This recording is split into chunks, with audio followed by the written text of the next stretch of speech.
One thing too I address a lot, like in the initial stages and ongoing, is core stability. And that's just core strength in all different motions. So like anti-rotation, side bending, rotation, anti-flexion, flexion, extension, anti-extension, and just hitting all of those. Because you'll see it too. There's a lot of energy that's dissipated when they're running and they're tired. You see like a lot of waddling in the core and the trunk. You'll see some people who are swimming background and they have very mobile ankles. So it's like, oh, great. Like, mobile ankles, great for swimming.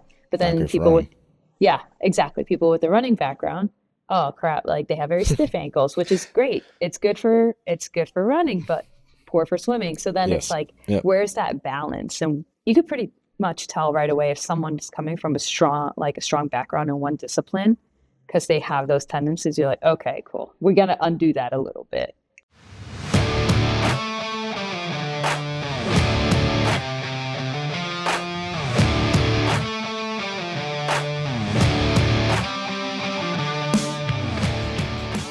The Fitness Movement is brought to you by Zor Fitness. We offer coaching and individualized program design, as well as educational content for coaches and athletes. It's all one place, zorfitness.com. All right, today we got Coach Day on, and we're going to talk about training. Shocker. So you work with some triathletes. Mm-hmm. How serious are these individuals, Day? So work with a few people there's obviously the NCAA sport that we have here at the U of A. So I work with that team, and then some people on the side that are not through the U of A, just because we don't have a men's triathlon team. So in other words, you have clients that you work with individual on a one-on-one basis through Zor. Correct. And then you have people who, like, you work with the entire triathlon team, like a group of individuals at the university. Correct. Yeah. So the team at the university and then individual through Zor. And the coaches we have here, they have a lot of professional athletes on their roster that they work with on the side. And so just working with them all the time, they kind of funnel them to me to work with. So in other words, sorry, I'm just trying to translate and make sure everybody understands. It's like, with you being at the university, the coach who coaches that team also has individuals that they coach for triathlon on the side who are professional athletes who go to them. Correct. And they need someone to do their strength conditioning. Yes. And then Day comes in. Did I get all that right? Yes, that is perfect. All right, keep going. Yeah, I work with a few of these guys and hopefully grow my roster in that sport. It is a sport that I really like working with. So really get my foot in the door with that. And over the past 2 years working with the NCAA team here, that the head coach, he's been in the field for a long time. So he has a lot of connections and all that. So over the 2 years, he's brought in some people he's worked with before that are strength coaches for triathletes, and they work with like the Ironman champions, like world champs and all that. And there's two guys, and one of them's Matt Pendola, another one's Bobby McGee. Bobby McGee's more of like a run coach, really good with like the biomechanics and everything. And Matt Pendola, he's like more of a strength coach, and he has a very extensive background with working with a lot of athletes from different sports, but has really dedicated himself to the triathlon sport. So over the course of 2 years, they would come visit the U of A every so often and all that. And they've kind of like mentored me through the sport and kind of they've put in a lot of time with me. Everything from like the biomechanics side of it to like the sport needs, how they program for elite level triathletes to, maybe mid-level professionals, and just kind of teaching me through all of that. So I've been really fortunate to have that. Rich hobbyists and professionals. Yes. Yep. Everything ranging from that. And so like, I know Bobby McGee came here a few weeks ago, and, I caught up with him and learned more from him. And then Matt Pendola, probably like 6 months ago, or maybe a little bit more, he came to visit, but he's always stayed in contact with me. And so, yeah, it's interesting and kind of learn a lot about the sport and just like pick up from from their knowledge. So Yeah, that's cool. And like two things. Like obviously, if they didn't like you, they wouldn't spend the time to bring you up to speed on everything. But then also like it is a benefit for them to have you understand all the intricacies of the program and of what's going on to a certain extent behind the scenes, right? Like it's helpful for you to know what's coming up in their training. It's helpful for you to know what kind of volume they're handling, how recovered they are, like some of those things that like obviously like as someone in a capacity sport, you have to have your thumb on like your pulse, like of that stuff all the time. Yeah, because you're just trying to push the dials down as far as you can. So it's important for you to know all that stuff. yeah, I think it's like you start realizing like how much they're doing and how much load and all that stuff. Same thing with CrossFit. It's like you can't train traditionally like traditional powerlifting stuff because there's a million other things going on and there's going to be some type of interference effect and you got to be mindful of that. And then with the sport, so you kind of start realizing that and thinking about that a little bit more. And I know like Matt Pendola mentioned something to me because he's very much of the mindset of minimal effective dose, which I like that mindset when working with athletes. And one thing he mentioned to me is like, until you've run X amount of miles a week and you're like a true endurance athlete, you won't know how strength feels, like strength training. Like you don't know how tired they are when they come in and what they're able to do in the weight room and all that. So you gotta kind of like some of the, not saying that athletes tend to be the best coaches because that's been proven false multiple times, but people who understand the demands. Yeah, you need to have an understanding of what they're going through. So if you were obviously an athlete in whatever sport that is, that will translate. But also if you were just like an athlete, that'll translate. Like if you were someone who's spent a lot of time trying to do the best you possibly can at something, you're going to speak the language of an athlete, even if it's not the same sport. But certainly it helps if you got some experience running and biking and swimming. Yeah, exactly. So I hate swimming and I don't like biking.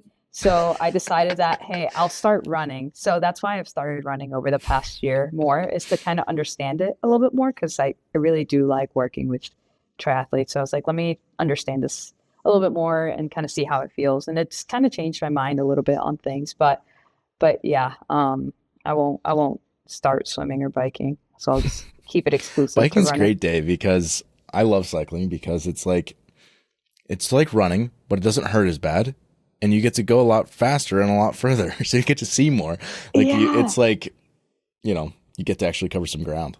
I know, especially like in Tucson, it's like made for cyclists. Like that's why, the Tour de Tucson's a thing. Like people come here to cycle. The thing with me is like, I'm the clumsiest person and I know you'd probably crash. I'm going to crash and I know I'm going to injure myself so bad. Like it's not going to be a minor thing. So I'm like, I just won't do it. Let's see here. I always forget which elbow, which is a good sign. It healed up nicely. But that's Is it that's one? from like a 50 plus mile an hour road bike crash. No, that's just scary. Were you I mean, out? I was pretty dumb. I was going obviously, 50 plus miles an hour and then didn't make a turn. Ooh. Going down a hill and found my way into a ditch. So oh yeah. I got to get it cleaned out surgically. So yeah, here we are. I know. It's kind of like, you don't realize it. At least I didn't realize it when they're like, oh, triathlon. Like, yeah, cool. And then seeing the race like in person, it's like, oh, this is like super dangerous. I'm like, oh my God, they're going really fast. Oh God, that turn is super sharp. Like all this stuff. Well, and depending on what level you're at, drafting may or may not be allowed, which is a whole new game. If you start drafting, all of a sudden everything you've done is just so much sketchier because now you're actually like, you're not just time trialing, you're racing now. Yeah. So their drafting is legal in the NCAA. So, that also adds an element of strategy and planning and being tactical. Yeah. And we have one girl who's like an amazing cyclist and like they have this plan to like keep her in the front in the nationals race. And she was like leading the pack the whole time. And she's just so fast. And because of that, like the other girls were able to like go right behind her and just kind of like draft through that. So it's kind of cool to see. But then like the swimming too, like they get out of there and they've like mentioned to me, like they get kicked in the head, like they have bruises all over, Yeah, their same deal back there. is all Yeah. scratched. And I'm like, freaking wild, man. It's weird stuff out there. It's a contact sport. Yeah. Yeah. Uh, yeah. So probably a little off topic, but Yeah. it's yeah, it's obviously good for you to have that baseline understanding. How much are you in contact with the individual's sports specific coach, like their actual triathlon coach, for communicating just where they're at with the program, their readiness, things like that? Yeah. I'm fortunate that we work at the same institution. So I walk outside this building, her office is across the sidewalk. So very easy to communicate with her. And it's more of like a weekly conversations of everything. She'll send me, Yeah. because they use Training Peaks. So she sends me like their week of training on there. So I see what days they have dedicated to strength training. And then also, she gives me like all the dates of their races, priorities, all that stuff. So I have all that information and I can work around that. And I usually have a group chat with the athlete, their triathlon coach, and myself so Yeah. that we can all keep in contact that way. Yeah.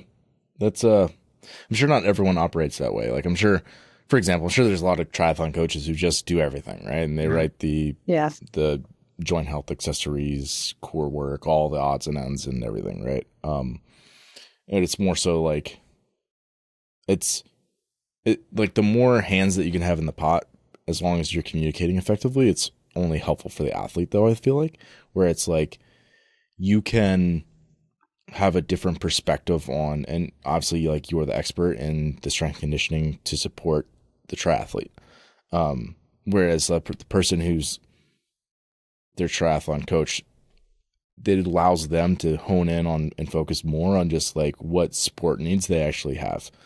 And they can like put all their time and investment into that, and like also just communicating with the athlete. So I feel like there's multiple benefits to it, but obviously for them, it's like having someone, and it's no different for any other athlete in any other sport. Like you're going to have a PT or, a massage therapist or other people that are coming in and involving themselves in the, trying to invest in that athlete and get them to the highest ability they can. So for me, it's like, correct me if I'm wrong, but I feel like it's like you're one more angle for them to attack the performance goals with. Yeah, yeah, for sure. And I think the fortunate part of the situations that I am now with those athletes that work with her is that we've built trust with each other over the past 2 years with the NCAA team. So she knows that I invest a lot of time in this, that I've learned a lot about the sport, and yeah, so she knows my methods and my philosophies, and so it works really well. Yeah, I think maybe for me, it's like having someone like Alicia here at the gym who's a doctor of physical therapy, and she does CrossFit, and obviously the people here mainly do CrossFit. It's like to have someone that it's like I don't have to have someone just to send them to, that it's like I know she's going to do a good job and it's her profession, that's like what she does. It's like that's going to be the best thing for them. And just like it takes some of the pressure off me to and it's also what's best for them. It's like I trust her to send people to her, and that she's going to do a good job and to get them back in here as soon as possible, or to like work with me and like figure out what modifications they can do and things like that. If I have athletes, she's also done that for them. So like things like that are like invaluable for me, and it allows me to have such a better peace of mind as like their primary coach. Mm-hmm. Yeah, I agree. That's extremely important. And I know it's easy like at the college and professional level where it's like there's what they call like a high performance unit. So each sport has a dedicated athletic trainer. They have physical therapists to go to. There's the head coach. There's the strength and conditioning coach. There's the sports scientist. There's the Yeah. dietitian, right? And so it's all these people, and it's just like, okay, this person needs this. I know who to send them to, and I trust that person. Right. Yeah. Probably another great parallel. Like people have a coach for their sport, and then they have somebody who they're doing nutrition with. If those people are talking, that's great. Mm-hmm. But certainly, like, yeah, you could have a coach who also does your nutrition, but at a certain point, like, you can only be an expert in so many things. So, Yeah. another great parallel.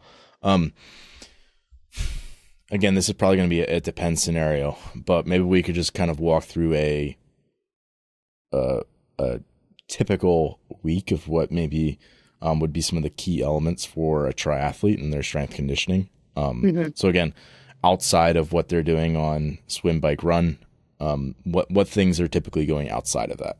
Yeah. In the strength side of things, from what I've seen and from my experience, most of the triathletes I've started working with, they don't have uh, any strength experience. So start off super basic. I'm not going to overcomplicate it. So I'm having them squat. I'm having them do some type of hinging movement. I'm having them do some type of upper body push, upper body pull, those basic things. Because really I do an initial test with all of them just to see where their relative body strength is at and just looking at some mobility, full body mobility. And I'll add accessory movements to kind of complement that and address those issues that I see from the initial testing. But most of them are starting off with very similar programs, very similar weeks for the first 4 to 8 weeks, depending on, their schedule and all that. But really, it's doing those basic movements and basic movement patterns because that's going to fix a lot of the issues that we see with them. And Yeah. once we go from there, then we get a little bit more specific. Yeah. Makes sense. I mean, again, as someone who's like more of a practitioner, if you're in it every day, you see more the nuanced differences between athletes. But from an outsider who maybe like that's not your thing, you don't see that necessarily. So, for example, like if someone isn't familiar with triathlon and they're looking in the sport from the outside, it's like, yeah, why wouldn't they all have relatively the same needs? Like they're all doing the same thing. They're all doing the same type of training, right? And Yeah. someone inside of it might be like, no, like they're doing different things. Like this person needs more volume here or less volume in this movement, or they need more time for practicing transitions because they deal with certain things or whatever, right? But like, again, if you just zoom out, most people, you're doing swimming and biking, you're running, you're going to have the same compensations. It's the same type of athlete who selects to do that sport. It's generally going to have similar demands, and especially if they are someone who's been on a structured strength conditioning program before to support their sport, that they're all going to, again, they might have a slightly different baseline, but they're all going to have relatively similar needs. Yeah.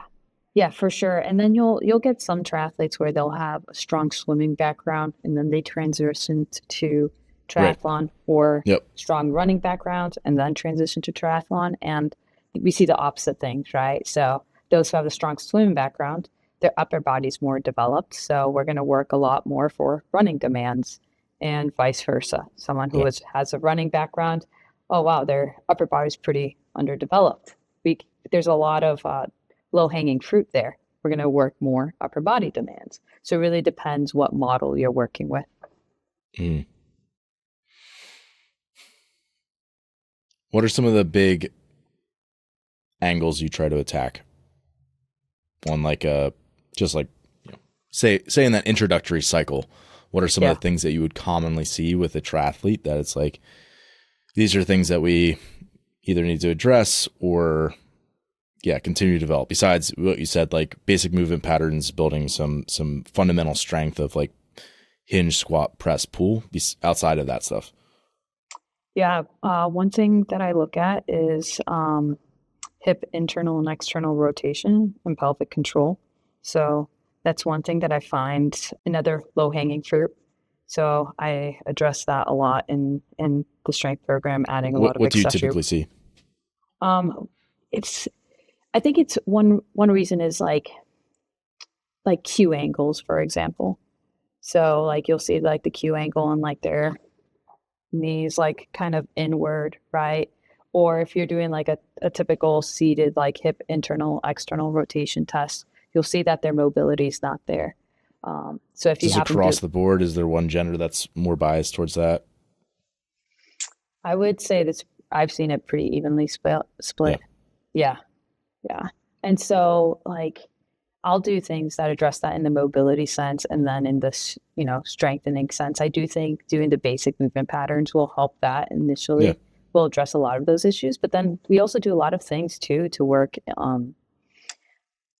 in different planes of motion, right? The whole sport is so sagittal, one way, front, back. So doing a lot of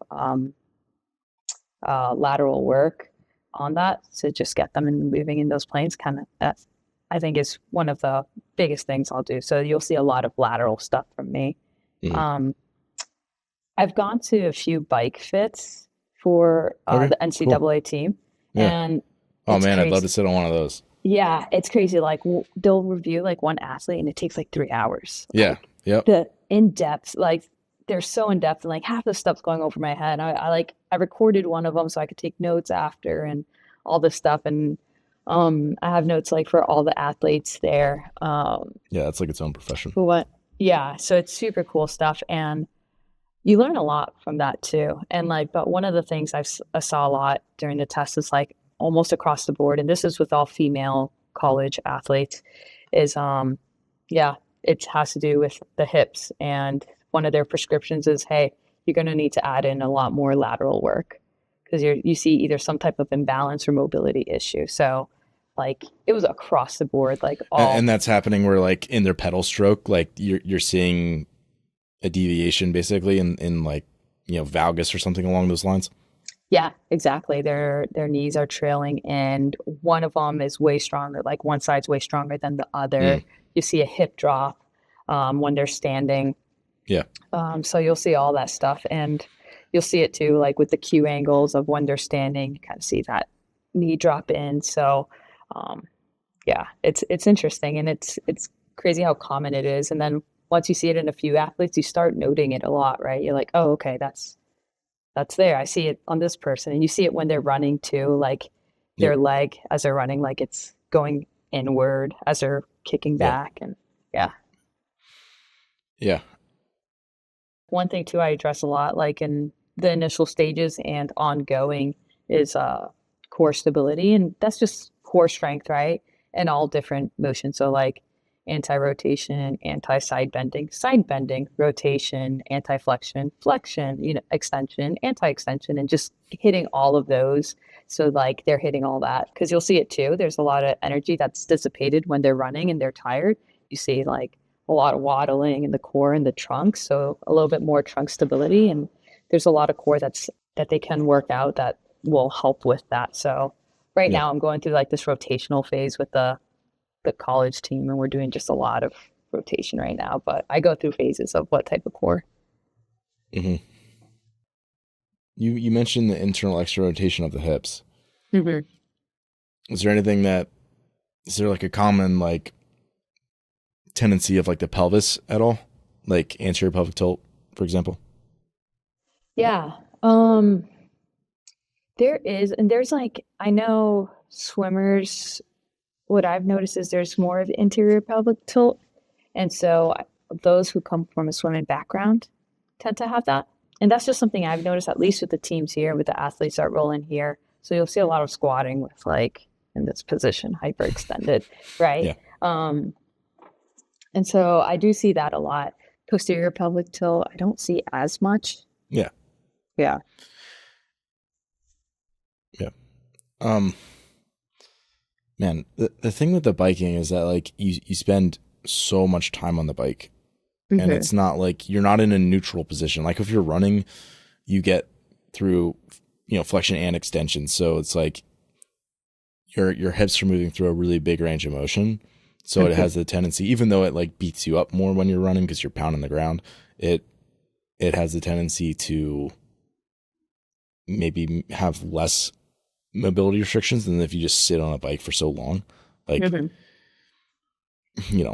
I've been on the bike for 6 hours. You get off and you're stuck in that position. Like you Yeah. feel like you can't move. Whereas like running, you just want to go take a nap.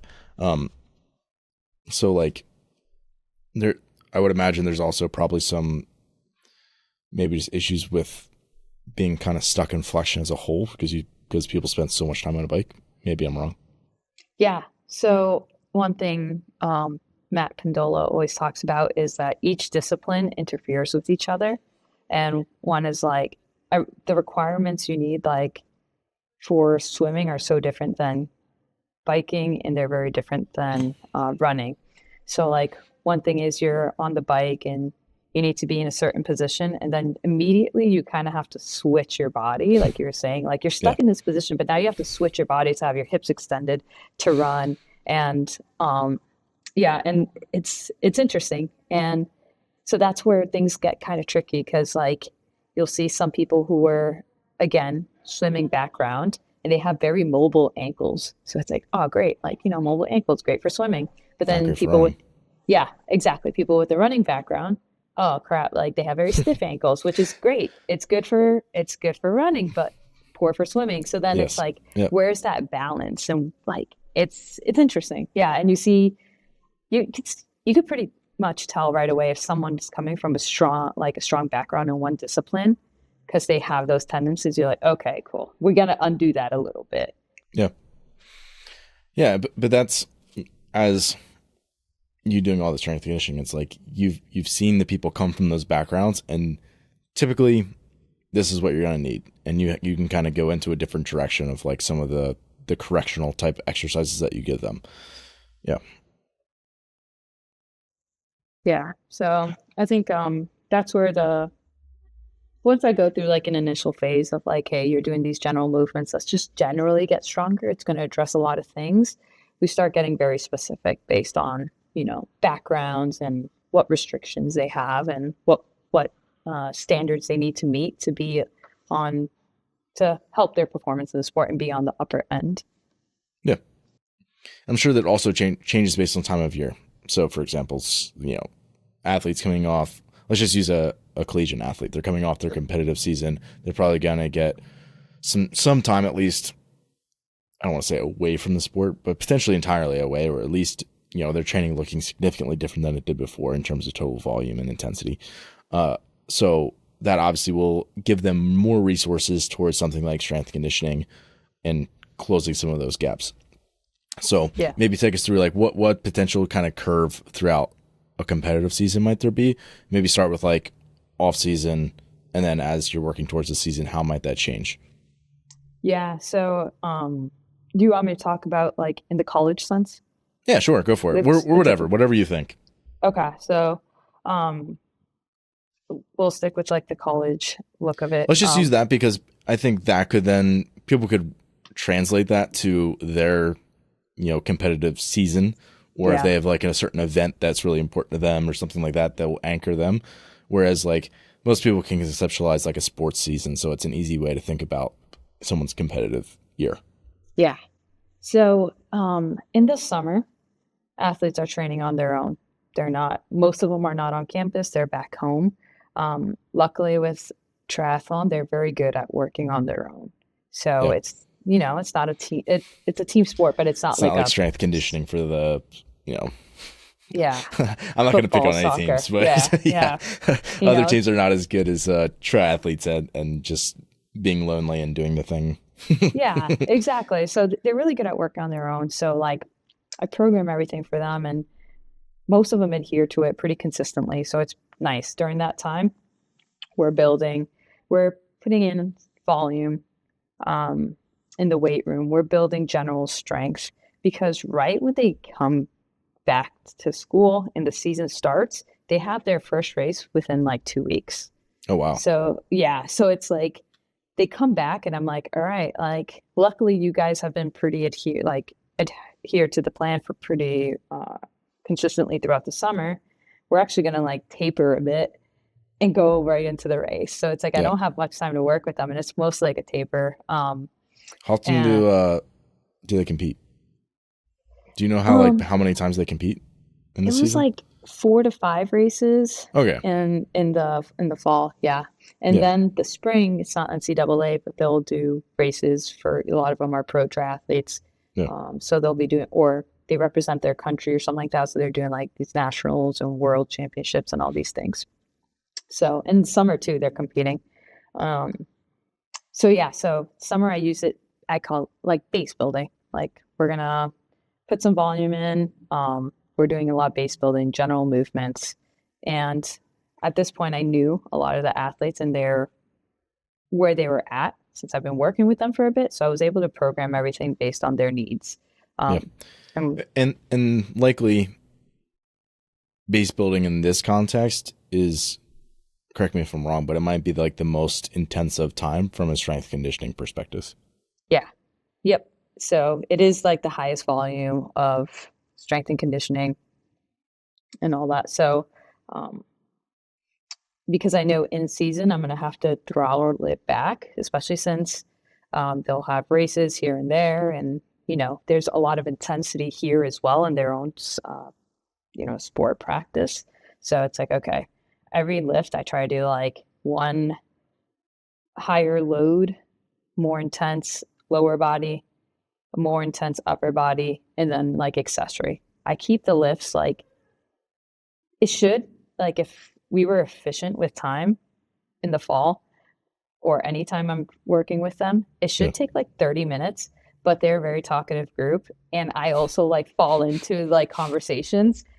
And so we use Days the full only hour. talk if it's about exercise. Yeah, they're literally the funniest group. So like yesterday's lift should have been like 20 minutes and we ended up spending, I think 45. Yeah. So it is what it is.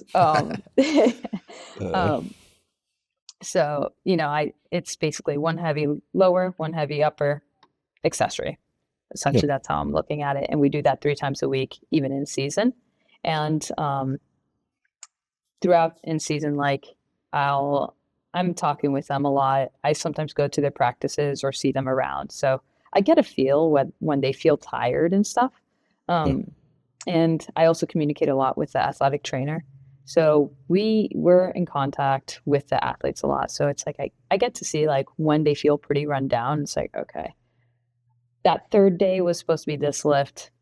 We'll do maybe 2 or 3 of these exercises. The rest of it, we're going to do something else that kind of will help, or maybe just get them out of the weight room and, let them sleep for an extra 30 minutes or whatever, So a lot of things are kind of audibles based on how I see people feeling. And then towards the end of the season, as long as they're making 2 good lifts a week, I'm happy. And the third, I usually make it like optional. So I'll send out a message like, hey, I'll be in the weight room. Like our time is scheduled for this. If you feel like absolute trash, stay home. Don't waste time biking here, spending an hour, then biking back. Like just use that time for yourself. You also got school, take care of it. Like you're fine.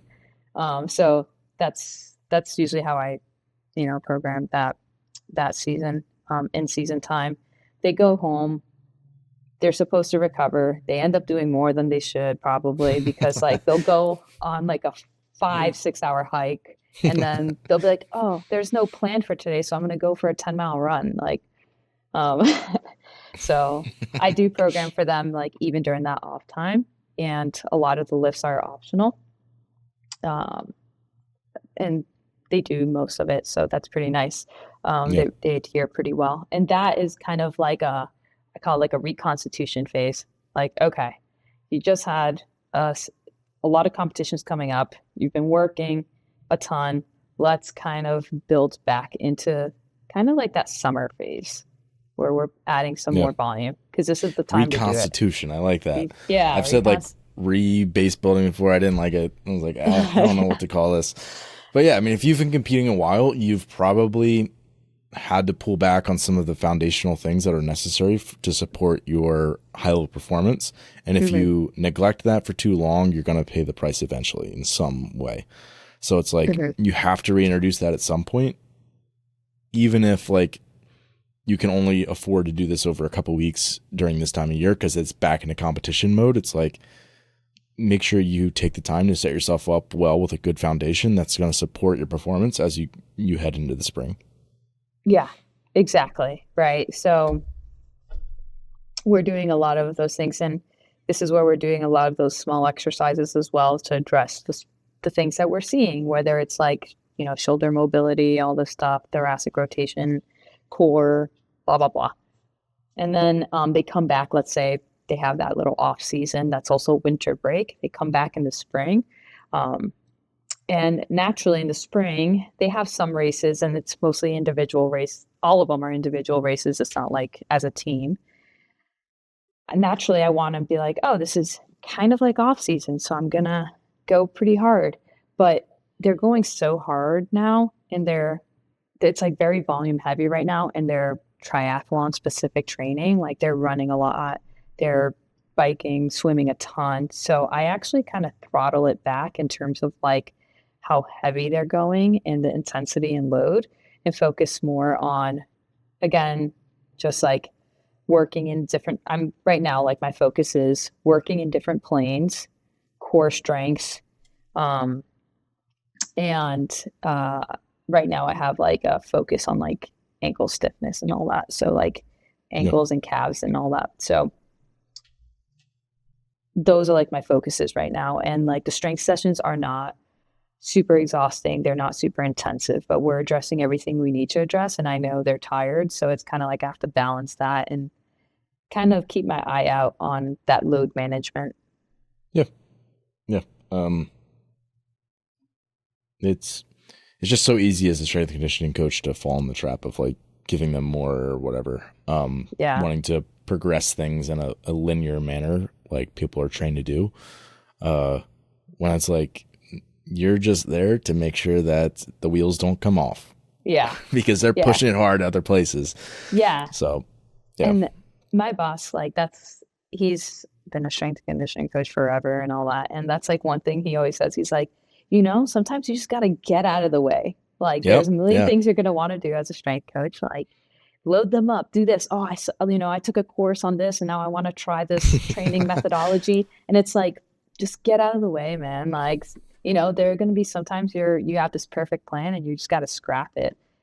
Because like, the other day on Monday, Martin Luther King Day, they had the whole day off. So it's like a full training day. I think it was like 6 hours or something like that. They rode up there's a mountain here called Mount Lemon. They rode up that mountain and back down. And I think that's like a 4-hour thing. They swam in the morning. They swam and ran in the morning. It was like a full training day, like intensive training day. I think they called it like a mini camp. And so it's like, originally I didn't know this was happening and my plan was for this. And then after I'm just like, you know what? We're probably going to need to do only 2 sets of everything today. What? Too bad. 1 RM block pull. Yeah. We're doing heavy deadlifts today. Good luck. Yeah. Yeah. So it's like, okay, they're probably going to be tired on Wednesday. So, throttle it back a bit. And sure as shit, they were a bit tired. So, yeah. Shocker. Yeah. Yeah. No, I mean, I think, you just have a mature perspective on the whole thing, which is, why I'm sure the triathlon coaches are going to you. If people are interested in working with you, where can they go? Yeah, they could reach out to us on zorfitness.com. Reach out to Day on Instagram. Yeah. Daynara Muñoz, I think. Yes. And then, go to email. You can email her, day@zorfitness.com or zorfitness.com/coach. And Day's pretty face will be right on that screen and you can, click set up a discovery call with her. So yeah. And sweet. Thanks for doing this. Yeah, for sure. Thank you. Thanks for listening today. If you're someone who just started listening to the show, I would encourage you to subscribe so you can stay up to date.